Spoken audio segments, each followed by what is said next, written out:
আজকের ভিডিওটা দেখে নিশ্চয়ই তোমরা বুঝেই গেছো যে এটা কোনো বিয়ে বাড়ি বা বৌভাত বাড়ির ভিডিও হতে চলেছে। যার বৌভাতে গেছিলাম সেটা হচ্ছে যে দেবাদা, যার বাড়ি আমার বাড়ি থেকে অনেকটাই দূরত্বে ছিল। তো আজকে বোনের পার্টি মেকআপও ছিল, তো সেই কারণে ও আসতে অনেকটা লেট করে, তারপর ও নিজে রেডি হয়।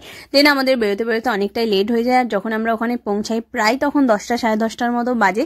তো আমরা ভেবেছিলাম বোধহয় আমরা যখন যাব কেউ থাকবে না, বাট আমরা সম্পূর্ণ ভুল ছিলাম। আমরা যখন যাই তখনও অনেকজনই ছিল, বাট হয়তো সবার শেষে আমরা গিয়ে পৌঁছেছি এটাই। তো ওখানে গিয়ে দেরি না করে প্রথমে স্টার্টার ট্রাই করে নিচ্ছিলাম, কারণ বেশি লেট করা যাবে না, ওখান থেকে তাড়াতাড়ি বেরোতে হবে, কারণ বাড়ি আসতেও না হলে অনেকটা দেরি হয়ে যাবে। তো তারপর খেতে বসে গেছি, সবাই নাচছিল আর আমি নাচতে যেতে পারিনি বলে খেতে বসেই নাচতে আরম্ভ করে দিয়েছিলাম।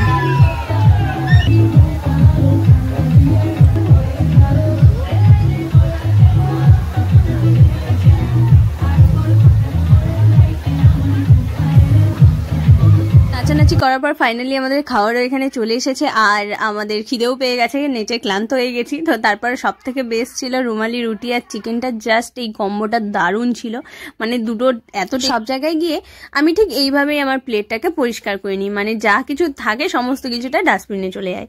তো এই চাটনিটা আমি ফার্স্ট টাইম খেয়েছি, এটার নাম কি আমি ঠিক জানি না, কিন্তু খেতে মোটামুটি ভালোই ছিল। আর এবারে মিষ্টিটাও কিন্তু দারুণ খেতে। তো আজকের খাওয়া দাওয়ার পর্ব কিন্তু এই আইসক্রিম দিয়েই শেষ করলাম। তো তারপরে এসে এখানে বর বউয়ের নাচ দেখে বাড়ি চলে আসলাম। তো আজকের ভিডিওটা এই পর্যন্ত।